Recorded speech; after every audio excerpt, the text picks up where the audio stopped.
आगे व्योमासुर वध का प्रसंग है। प्रातःकाल होते मैया ने कन्हैया को जगाया, चलो लाला बछड़े चराने जाना है ना। देखो दाऊ सखा सब आगे। कन्हैया तुरंत तैयार हो गए। दाऊ और सखाओं के संग चल रही है। सखा आज किधर बछड़े चराने जाएंगे?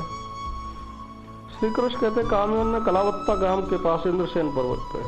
सखा कहते हाँ हाँ वहां एक फिसलनी शिला भी है, गुफा भी है, वहीं एक बाजन शिला भी है, अति आनंद आएगा।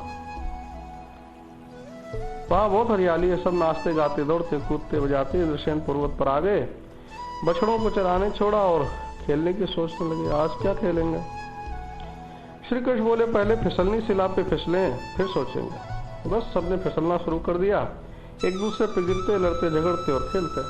थोड़ी देर में कृष्ण बोले आ जाओ सखा, नया खेल खेलें। सब ध्यान से सुनने लगे। कौन सा खेल? कन्हैया कहते भेड़ चोरी का खेल। कुछ सखा भेड़ बनो, कुछ सखा भेड़ पालक और कुछ सखा भेड़ चुराने वाले। मैं न्यायाधीश बनूंगा, भेड़ चोरी की शिकायत वालों का और चोरों का फैसला करूंगा। सखा कहते हाँ बहुत आनंद आएगा। दाऊ कहते मैं भेड़ पालक बनूंगा, कुछ सखा और हम भेड़ बनेंगे, कुछ दाऊ जी के संग भेड़ पालक बनेंगे। मनसुख धनसुख कहते हम वकील बनेंगे। बस सब भेड़ चोरी में मस्त हो गए। दाऊ कुछ सखा भेड़ को चरा रहे थे, चराते चराते थोड़ा विश्राम करने लगे तो चोरों ने भेड़ चुरा ली। दाऊ पालकों ने कोर्ट में आके शिकायत की। मनसुख धनसुख वकील बन के वकालत करने लगे। मनसुख कोर्ट का सरकारी वकील था, उसने बोलना शुरू किया, जज साहब ये भेड़ पालक शिकायत लाए हैं, इन चोरों ने इनकी बहुत भेड़ चुराई है। कन्हैया कहते क्यों, तुमने इनकी भेड़ें चुराई? चोर कहता ना साहब हम तो केवल वहां से गुजर रहे थे। मनसुख कहता है वकील फिर तुम्हारे घर से भेड़ कैसे मिली? चोर चुप हो गया। इस प्रकार मुकदमे का विचार चलने लगा। श्री कृष्ण चोर को उचित दंड देते थे। इस तरह सभी बालक क्रीड़ा में संलग्न हो गए।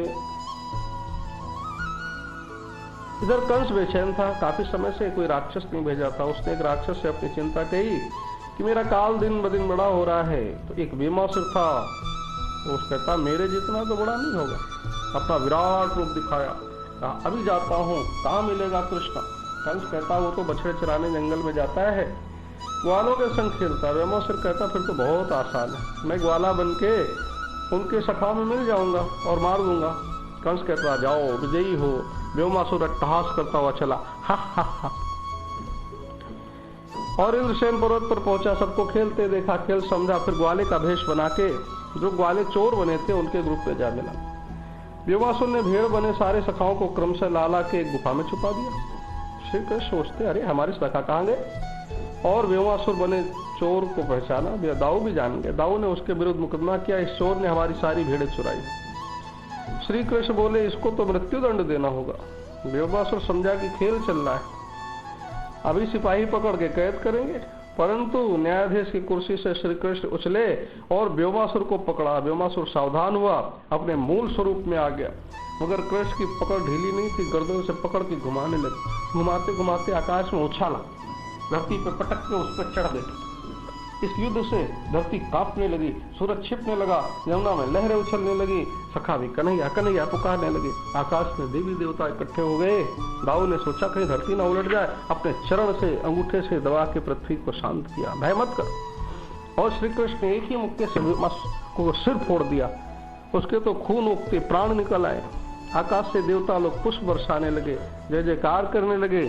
सखाओं ने कन्हैया को उठाया और गले से लगा लिया। कृष्ण कन्हैया लाल की जय। बलदाऊ ने श्री कृष्ण को गले से लगाया। जहां दाऊ ने पृथ्वी को दबाया था आज भी वहां उनके अंगूठे का निशान है जो दर्शनीय है। व्योमासुर के शरीर से दिव्य देहधारी पुरुष निकला और गोलोक से आए विमान में बैठ के गोलोक चला गया। गुप्तचरों ने समाचार कंस को दिया। कंस व्याकुल और भयभीत हुआ। कृष्ण बाहु पर्वत की गुफा से आए, सखाओं को बाहर निकाला। श्री रामा कहते कन्हैया युद्ध करके पसीना हो गया, श्रृंगार बिगड़ गया, पहले जो कुंड है उसमें नहाएंगे। सब मलमल के नहाने लगे।